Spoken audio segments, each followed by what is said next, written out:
नामाची आहे महाराज. आपण एकदा जरी भगवंताचं नाव घेतलं, पण ते कसं घ्यायचं? मनापासून घ्यायचं.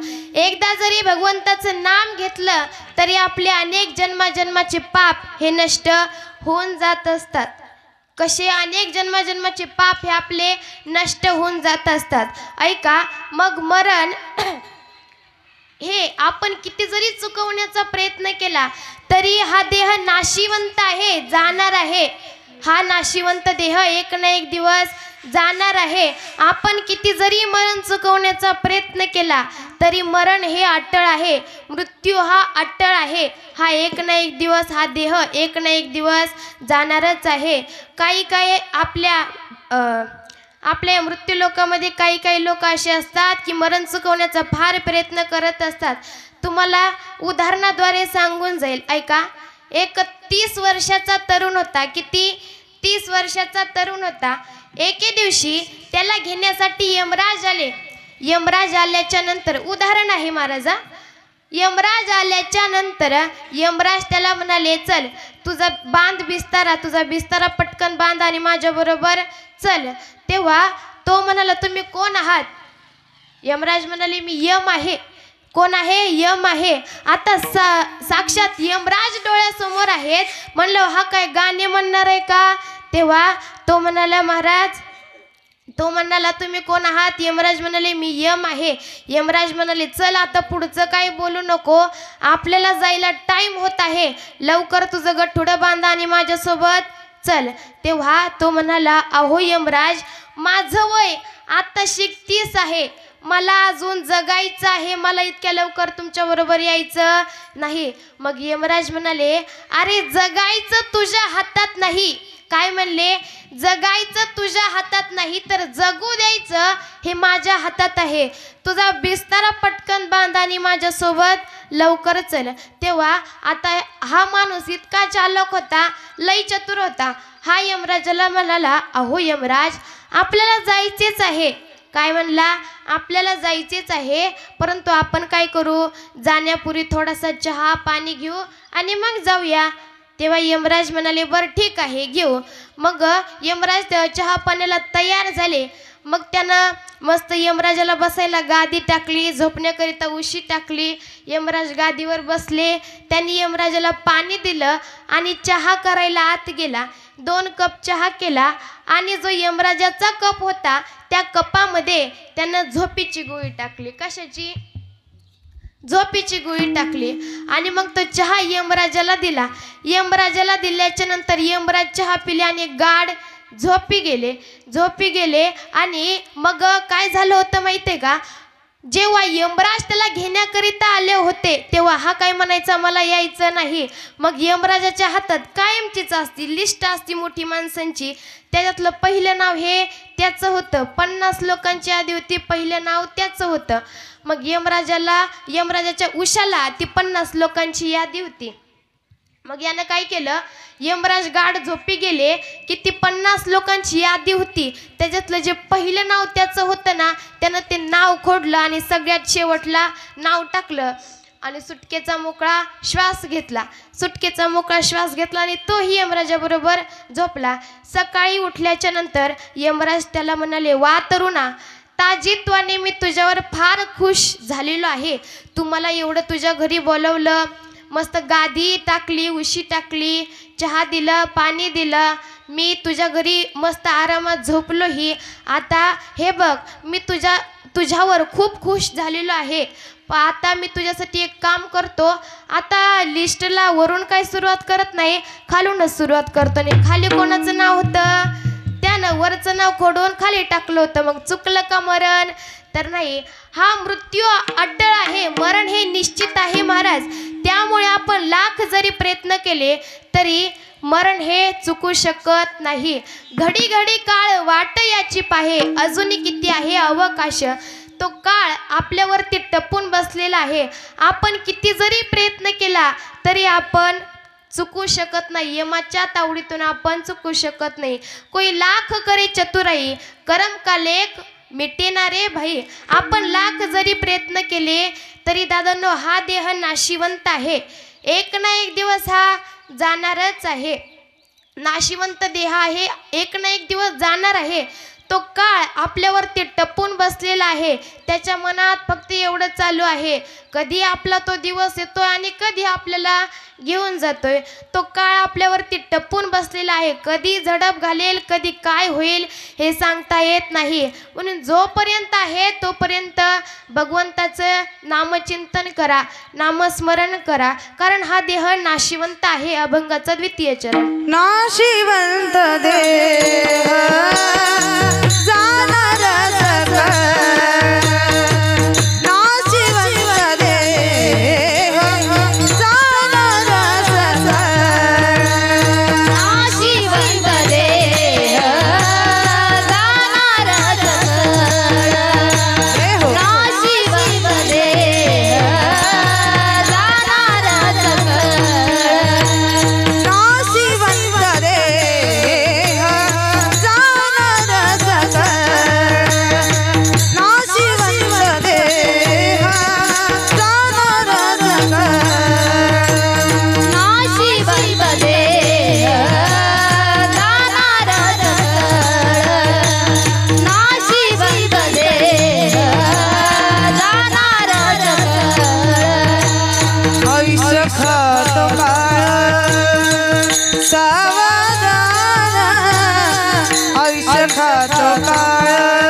नाशिवंत देह जाणारे सकळ, आयुष्य खातो काळ सावधान.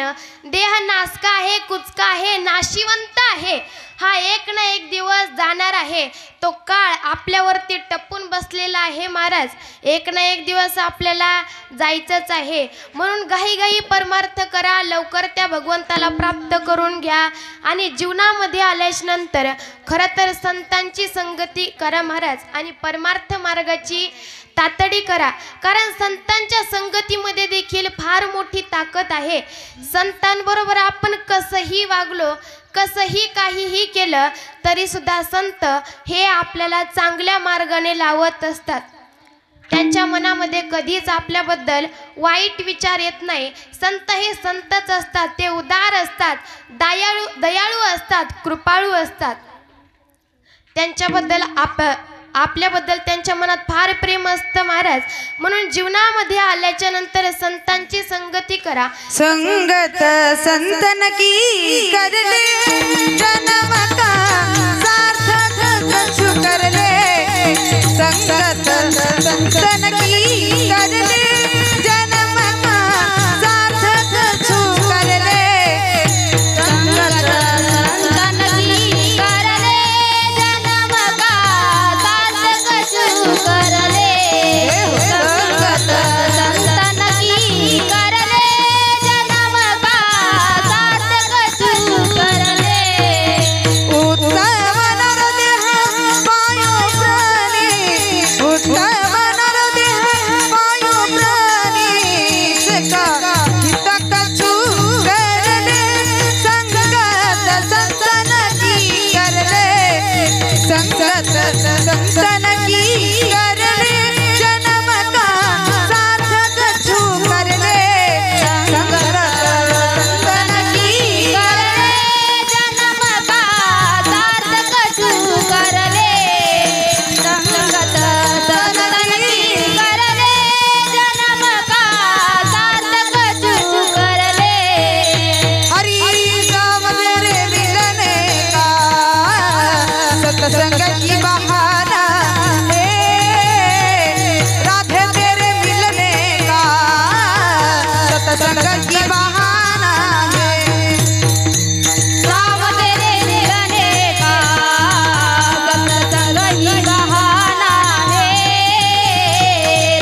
संतांची संगती ही केलीच पाहिजे.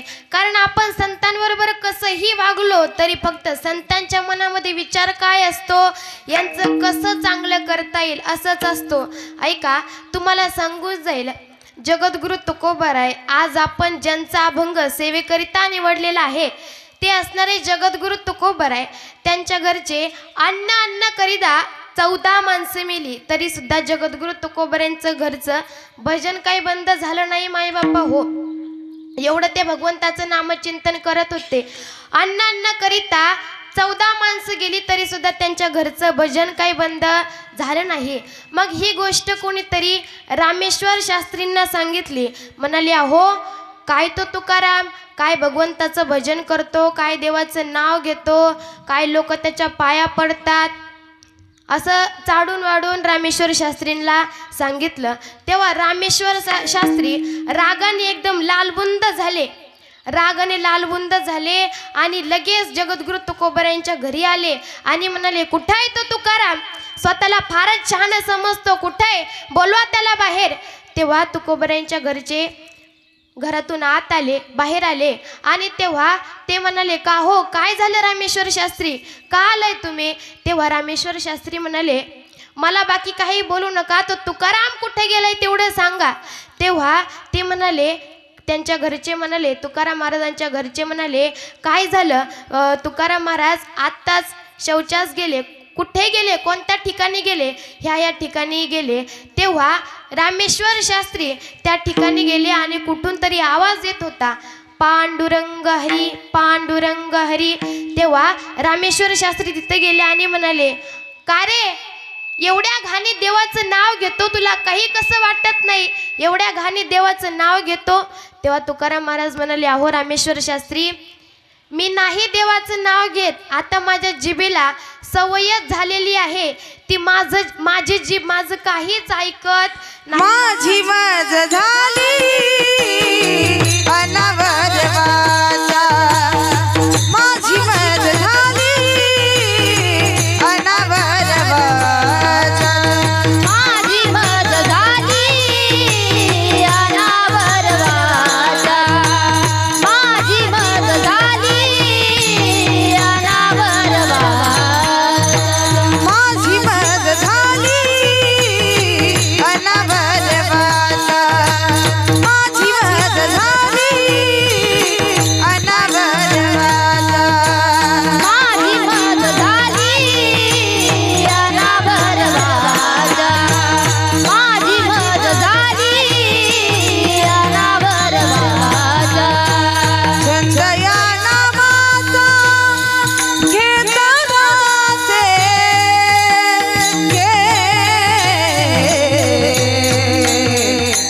घेतला से,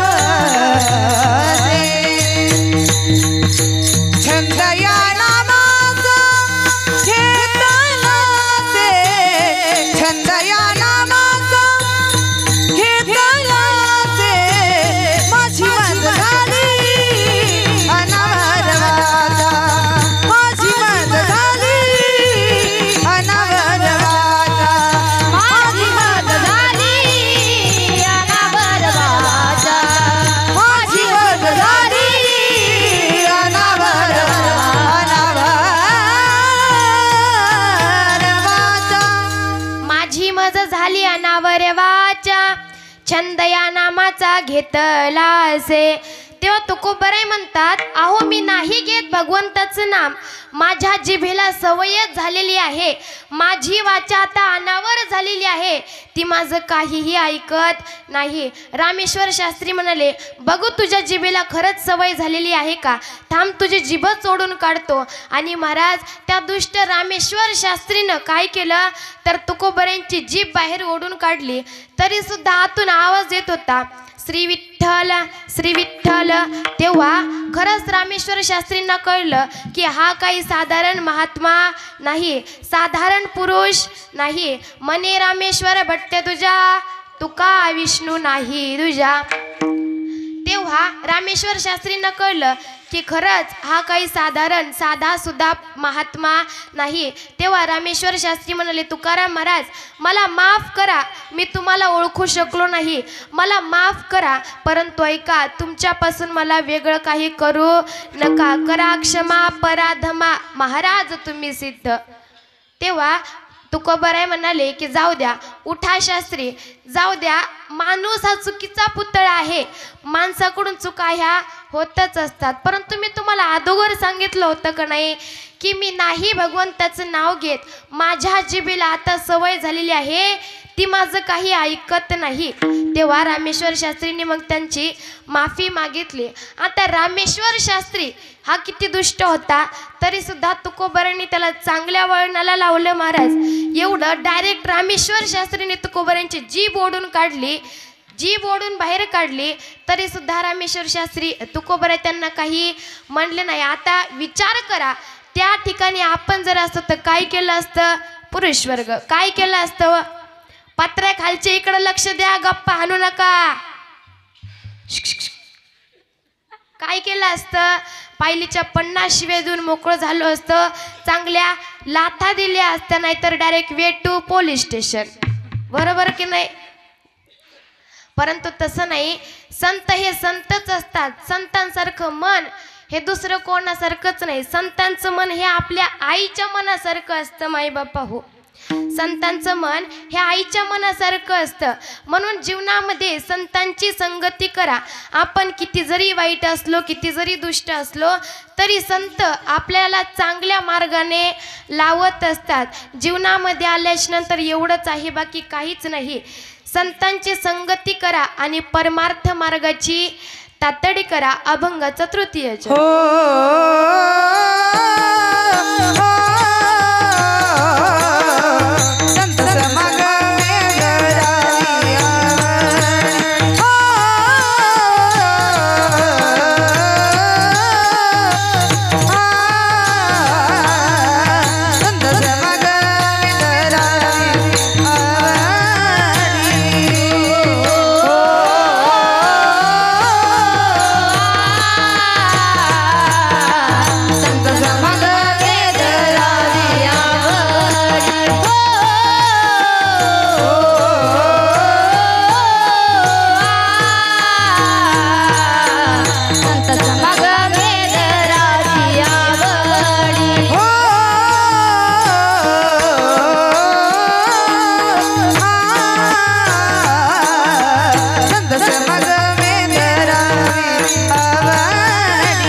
करावी तातडी परमार्थाची.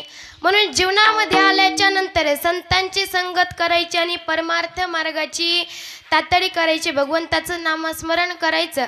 आणि दुसरी गोष्ट म्हणजे आई वडिलांची सेवा करायची. मायबापा हो शिवरंजनीला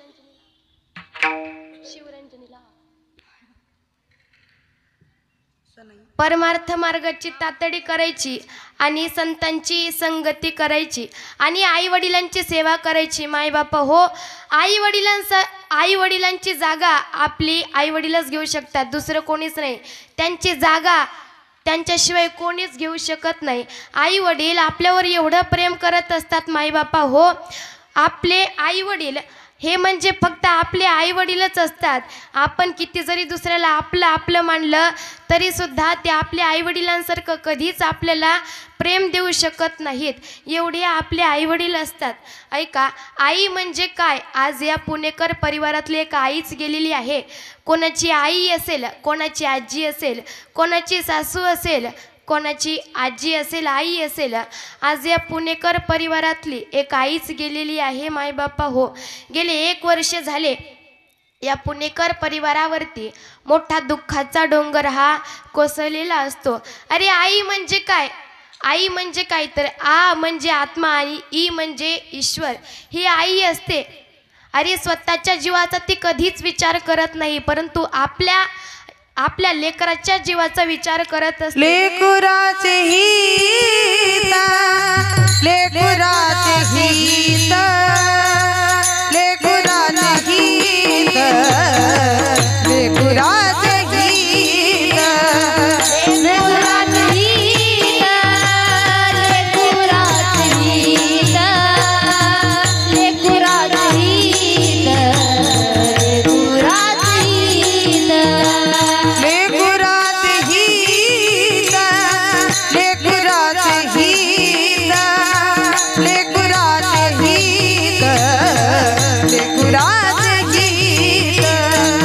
लेकराचे हित, लेकराचे हित, लेकराचे हित, लेकराचे हित. वाही माऊलीचे चित्त, वाही माऊलीचे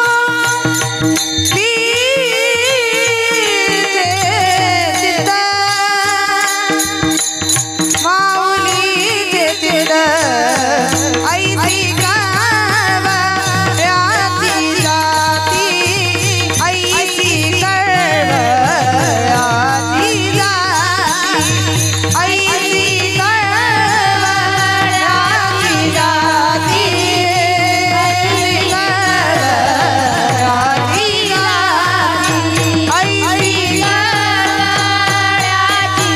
जाती, ऐसी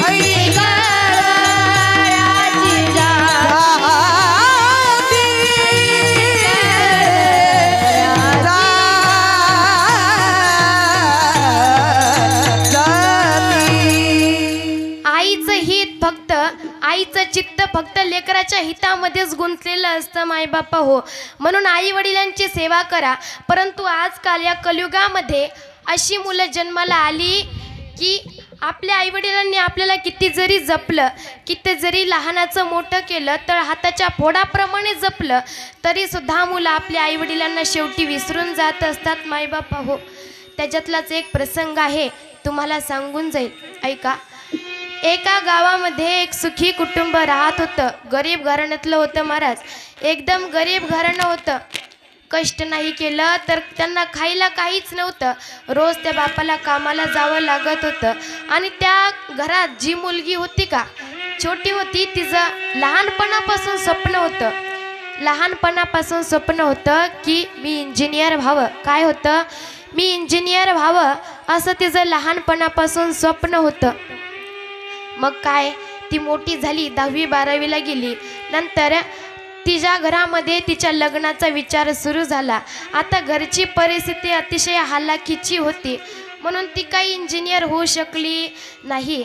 मग ज्या वेळेस तिच्या घरामध्ये तिच्या लग्नाचा विचार सुरू झाला, तेव्हा तिला कळलं आता माझं काही लग्न होऊ शकत नाही, माझं लग्न होऊ शकत नाही. मग तेव्हा तिने तिचं नवीन स्वप्न एक तयार केलं की माझा जो होणारा नवरा असेल, माझा पती असेल, तो तरी इंजिनियर असावा असं तिनं स्वप्न तयार केलं मायबापा हो. मग काही दिवसानंतर तिचं लग्न झालं, परंतु घरची परिस्थिती एवढी चांगली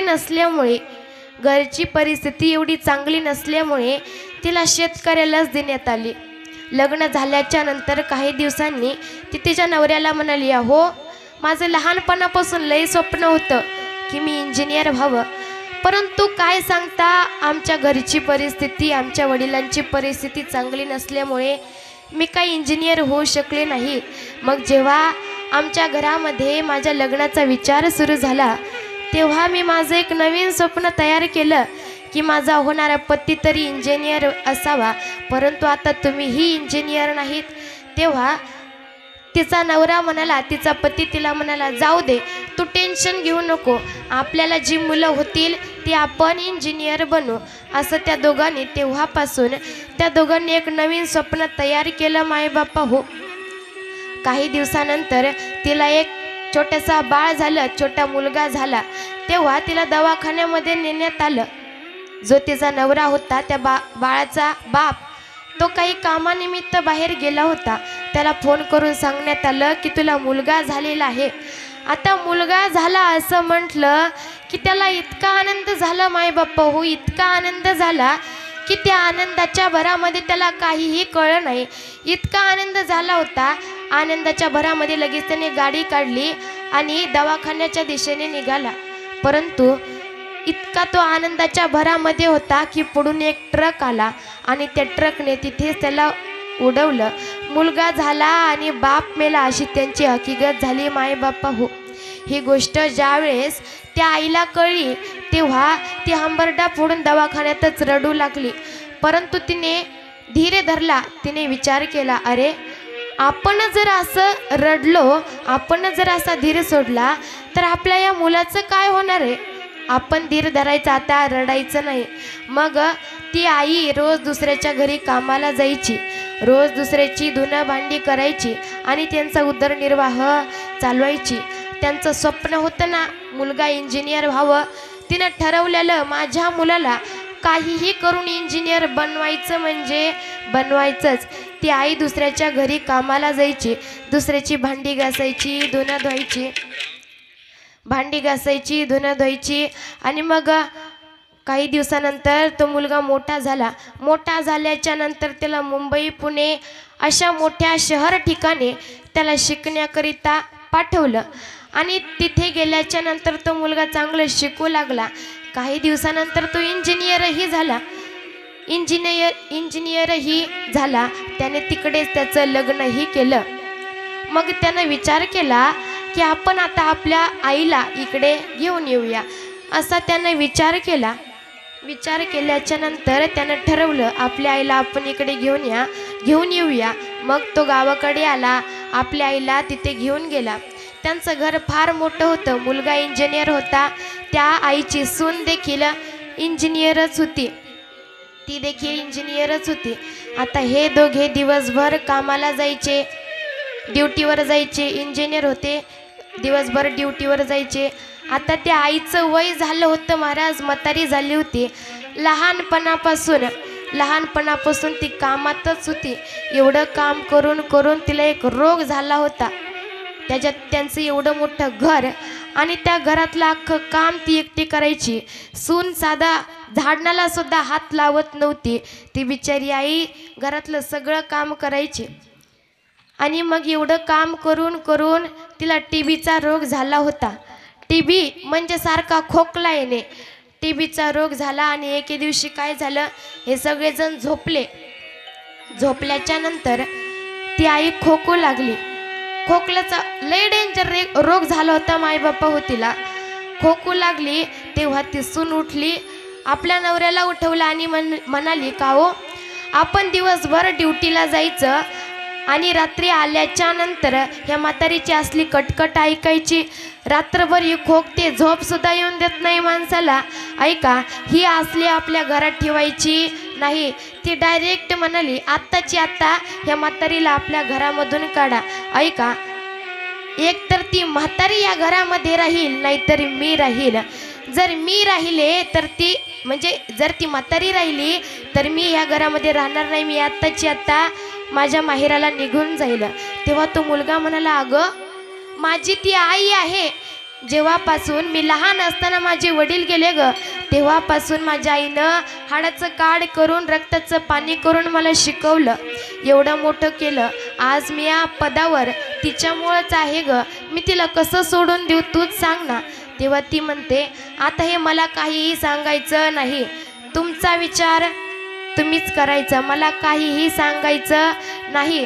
परंतु एवढी गोष्ट नक्की आहे, जर ती या घरामध्ये राहिली तर मी राहणार नाही. तेव्हा तो मुलगा विचार करतो की अरे आपली आई तर पिकलेलं पान आहे, एक दिवस गळणारच आहे. काय म्हणतो? पिकलेलं पान आहे, एक दिवस गळणारच आहे. अरे जिने लहानपणापासून हाडाचं काढ करून रक्ताचं पाणी करून त्या मुलाला शिकवलं, तोच मुलगा म्हणतो आई पिकलेलं पान आहे, एक दिवस गळणारच आहे. ती आई हे सगळं बोलणं ऐकत होती. माई बापा हो, त्या आईच्या हृदयाला काय वेदना झाल्या असतील. तेव्हा तो मुलगा म्हणतो, बरं ठीक आहे, तू जसं म्हणती तसंच करूया. रात्र होती, रात्रीचे 12-12:30चा वेळ होता. तेव्हा त्याने त्याच्या आईला उठवलं आणि म्हणाला, आई चल, तुला जो काय खोकला येतोय का, याच्यासाठी आपण लगेच दवाखाना करूया, म्हणजे तुझं लवकर बरं होईल. तेव्हा त्याने त्याच्या आईला उठवलं. रात्री 12-12:30ची वेळ होती. गाडीमध्ये बसवल्याच्या नंतर लांब गेले मायबाप्पा हो, लांब मोठं एक जंगल होतं. त्या जंगलामध्ये गेले, तिथं आईला गाडीतून उतरवलं. तो मुलगा म्हणाला, आई चल, इकडे थोडं पुढे गेलं ना दवाखाना आहे, मोठं हॉस्पिटल आहे, त्या हॉस्पिटलमध्ये आपण तुला हा जो काही खोकला येतोय ना याच्यासाठी आपण तुला दाखवू.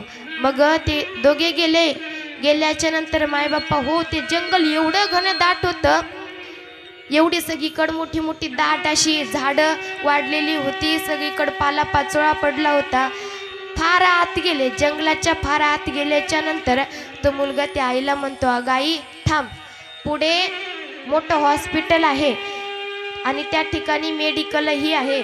मी काय करतो, आधी मेडिकलमधून तुला गोळ्या घेऊन येतो आणि मग नंतर आपण पुढे जाऊया. तेव्हा तो मुलगा पुन्हा निघायला लागला. तेवढ्यात ती आई म्हणते, थांब बाळा. काय म्हणते? थांब बाळा, मला माहीत आहे रे तू मला इथे सोडण्याकरिता आलेला आहेस, मला माहीत आहे तू मला इथे सोडण्याकरिता आलेला आहेस, परंतु ऐक, हे जंगल फार घनदाट आहे, या जंगलात कसले कसले प्राणी असतील, जपून जा बरं. तेव्हा तो मुलगा म्हणतो, अगं आई तुला कसं काय कळलं ग, मी तुला इथे सोडण्याकरिता चालो म्हणून. तेव्हा ती आई म्हणते, बाळा माझं आईचं अंतकरण आहे रे, तुझ्या मनात जे काही चालू आहे ते सगळं मला कळतं, माझा शेवटी आईचं अंतकरण आहे. तेव्हा एवढं बोलून तो मुलगा जाऊ लागला. तेव्हा ती आई म्हणते, बाळा थांब, जंगल फार घनदाट आहे, या जंगलामध्ये कसले कसले प्राणी असतील, तू वाट चुकशील, रस्ता चुकशील, म्हणून मी येताना झाडाचं एक एक हिरवं पान टाकत आलेली आहे. ज्या ज्या ठिकाणी तुला ते झाडाचं पान दिसल, हिरवं पान दिसल, त्या त्या ठिकाणी तू जा. आणि एवढं बोलून तो मुलगा तिथून गेला. तेव्हा ती आई खाली बसली आणि पांडुरंगाला हाक मारली, म्हणाली, ए पांडुरंगा, अरे ज्या वेळेस माझा नवरा गेला त्यावेळेस जर मला नेलं असतं तर काय झालं असतं रे. आज ज्याला हाताच्या फोडाप्रमाणे जपलं तोच माझा पोटचा पोरगा मला एवढ्या घनदाट जंगलामध्ये सोडून गेला. परमेश्वरा, आता मी या जीवनामध्ये जगून करू तरी काय रे, सांग ना तूच, काय करू. मायबापा हो, ज्या आईने त्या मुलाला लहानपणापासून तळ हाताच्या फोडाप्रमाणे जपलं, एकटी होती, गरीब परिस्थिती ही त्या आईने त्या मुलाला एवढं जपलं, एवढं सांभाळलं, लहानाचं मोठं केलं आणि तो मुलगा आज त्या आईचा क्षणभरही विचार करू शकला नाही. फार अवघड आहे महाराज. म्हणून सांगते, जीवनामध्ये आल्याच्या नंतर आई वडिलांची सेवा करा, त्यांना जपा, कारण एकदा का आपल्या जीवनातले आई वडील निघून गेले ना, माईचा सागर आटला म्हणून समजा. आई ही आईच असते मायबाप हो. तिच्यासारखं जीव आपल्याला कोणीच लावू शकत नाही. अरे ज्याला आई नाही त्याला जाऊन विचारा आई गेल्याच्या नंतर काय दुःख होत असतं. आज या पुणेकर परिवारातली ही एक आईच गेली आहे. या परिवाराला विचारा काय दुःख होत असतं. परंतु मायबाप हे काळ गती आहे. आज या आईचा फोटो आहे, उद्या आपला असणार आहे. काळ गती आहे. प्रत्येक जण एक ना एक दिवस जाणार आहे. म्हणून सांगायचं एवढंच की जीवनामध्ये आल्याच्या नंतर आई वडिलांची सेवा करा. त्यांच्या जोपर्यंत आहेत तोपर्यंत त्यांना जपा, बिलगून घ्या, त्यांच्या मांडीवर झोपून घ्या. कारण एकदा गेले तर पुन्हा येणार